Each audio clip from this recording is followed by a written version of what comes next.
ഇനി തമിഴ്നാട്ടിലേക്ക് പോകുമ്പോൾ തമിഴ്നാട്ടിൽ ഒരു സർക്കാർ രൂപീകരിക്കാൻ ആവശ്യമായ പിന്തുണ വിജയ്ക്ക് ലഭിച്ചിരിക്കുന്നു എന്നതാണ് അവിടെ നിന്ന് പുറത്തുവന്ന ഏറ്റവും പുതിയ വിവരം. ആവശ്യമായ പിന്തുണ സർക്കാർ രൂപീകരിക്കാനുള്ള MLA-മാരുടെ പിന്തുണ വിജയ്ക്ക് ലഭിച്ചിരിക്കുന്നു. കോൺഗ്രസിന്റെ 5 പേർ വിജയെ പിന്തുണയ്ക്കാം എന്ന് സമ്മതിച്ചിരിക്കുന്നു. അതുപോലെ തന്നെ വിടുതലൈ ചിരുതകൾ കക്ഷി എന്ന VCKയുടെ MLA-മാർ വിജയ്ക്ക് പിന്തുണ പ്രഖ്യാപിക്കുന്നു. CPM-ന്റെയും CPI-യുടെയും 2 വീതം MLA-മാർ ഇപ്പോൾ TVKയ്ക്ക് പിന്തുണ നൽകാം എന്ന് അവരുടെ പാർട്ടി അവർക്ക് സമ്മതം നൽകിയിരിക്കുന്നു.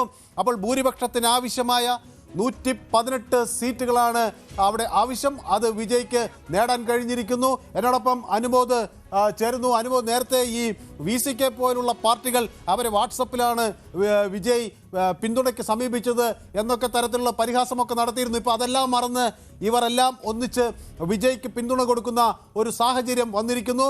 എപ്പോഴാണ് ഗവർണർ ഇതിൻ്റെ അന്തിമമായ ഒരു വെളിപ്പെടുത്തൽ നടത്തുക, അന്തിമമായ അംഗീകാരം നൽകുക? എപ്പോഴാണ് സത്യപ്രതിജ്ഞ?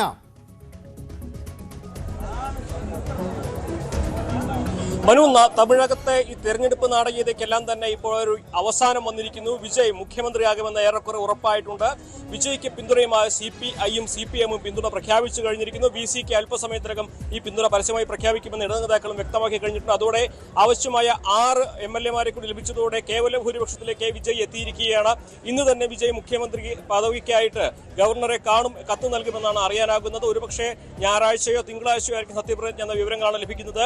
നേരത്തെ തന്നെ വലിയ അനിശ്ചിതത്വങ്ങൾ നിലനിന്നിരുന്നു. പക്ഷേ ഇവിടെ സുസ്ഥിരമായ ഒരു ഭരണം വന്നില്ലെങ്കിൽ രാഷ്ട്രപതി ഭരണത്തിലേക്ക് പോകാനുള്ള സാധ്യത മുന്നിൽ കണ്ടുകൊണ്ട് വിട്ടുവീഴ്ചയ്ക്ക് തയ്യാറാകുന്നു എന്നാണ് ഇടതുപക്ഷം വ്യക്തമാക്കിയിട്ടുള്ളത്. ഇടതുപക്ഷവും അതുപോലെ തന്നെ ഒരുപക്ഷെ VCK-യും പുറത്തുനിന്നാകും പിന്തുണയ്ക്കുക, വിജയുടെ മന്ത്രിസഭയിൽ അംഗങ്ങളാകില്ല എന്നും വ്യക്തമാക്കിയിട്ടുണ്ട്. അതായത് DMK-യുടെ അദൃശ്യമായ ഒരു കടിഞ്ഞാൽ എപ്പോഴും വിജയുടെ മേലുണ്ടാകും, വിജയുടെ സർക്കാരിന്റെ മേലുണ്ടാകുമെന്ന് വ്യക്തമാക്കുന്നതാണ് DMK-യുടെ സഖ്യകക്ഷികളായ CPI-യുടെയും CPM-ന്റെയും VCK-യുടെയും ഈ പുറത്തു നിന്നുള്ള പിന്തുണ എന്ന പ്രഖ്യാപനം കൊണ്ട് ഉണ്ടാക്കിയിരിക്കുന്നത്. എന്ന് തന്നെയാണെങ്കിലും വിജയെ സംബന്ധിച്ച് അദ്ദേഹത്തിന് ഭരണത്തിലേറാണ്, മുഖ്യമന്ത്രിയാകാനുള്ള തടസ്സങ്ങൾ ഇപ്പോൾ നീങ്ങിയിരിക്കുന്നു. അദ്ദേഹം ഭരണത്തിലേക്ക് എത്താൻ പോകുന്നു. ഇതെന്നാകും സത്യപ്രതിജ്ഞ എന്നതാണ് ഇനി അറിയാനുള്ളത്. ഇതുവരെ ഉണ്ടായിരുന്ന മറ്റ് അഭ്യൂഹങ്ങൾ, DMK ADMK അഭ്യൂഹങ്ങളൊക്കെ തന്നെ അത് വെറും അഭ്യൂഹം മാത്രമാണെന്നും അത് നിലവിൽ അങ്ങനെ യാതൊരു സംഭവമില്ല എന്നുകൂടി വ്യക്തമാക്കുന്നതാണ് ഇപ്പോഴത്തെ സംഭവവികാസങ്ങൾ. എന്നാണെങ്കിലും വിജയുടെ മുമ്പിലുണ്ടായിരുന്ന തടസ്സങ്ങൾ നീങ്ങുന്നു. ഇനി വിജയ് മുതലേമേച്ചർ മുഖ്യമന്ത്രിയായി വരാൻ പോവുകയാണ്.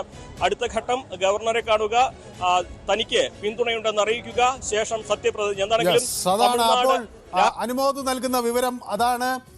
അടുത്ത മുതലമച്ചർ, തമിഴ്നാടിന്റെ അടുത്ത മുതലമച്ചർ ദളപതി വിജയ് ആണ്. അപ്പോൾ 118 MLA-മാരുടെ പിന്തുണ കിട്ടിയിരിക്കുന്നു. ഇപ്പോൾ ഏറ്റവും ഒടുവിൽ ലഭിക്കുന്ന വിവരങ്ങൾ അനുസരിച്ച് വിടുതലൈ ചിരുതകൾ കക്ഷിക്കും ഒരു മന്ത്രിസ്ഥാനം ലഭിക്കും. ഇടതു പാർട്ടികളായ കമ്മ്യൂണിസ്റ്റ് പാർട്ടിക്കും അതുപോലെ കമ്മ്യൂണിസ്റ്റ് CPI-ക്കും CPM-നുമൊക്കെ മന്ത്രിസ്ഥാനം നൽകാൻ തയ്യാറാണെന്ന് സന്നദ്ധത അറിയിക്കുന്നു. പക്ഷേ അത് സ്വീകരിക്കുമോ എന്ന് വ്യക്തമല്ല. VCK മേധാവി തോൽ തിരുമാവലൻ അവിടെ മന്ത്രിസഭയിൽ ചേരാൻ സാധ്യതയുണ്ട് എന്ന വിവരങ്ങൾ പുറത്തുവരുന്നു. രാഷ്ട്രപതി ഭരണം ഒഴിവാക്കാനുള്ള ഒരു നീക്കമാണ് അവിടെ നടന്നത് എന്നാണ് വ്യക്തമാകുന്നത്. അപ്പോൾ കേരളത്തിൽ ചിത്രം അനിശ്ചിതത്വത്തിലേക്ക് നീങ്ങുമ്പോൾ തമിഴ്നാട്ടിൽ കാര്യങ്ങളുടെ ചിത്രം. കൂടുതൽ വാർത്തകൾക്ക് News 18 Keralam YouTube channel subscribe ചെയ്യുക.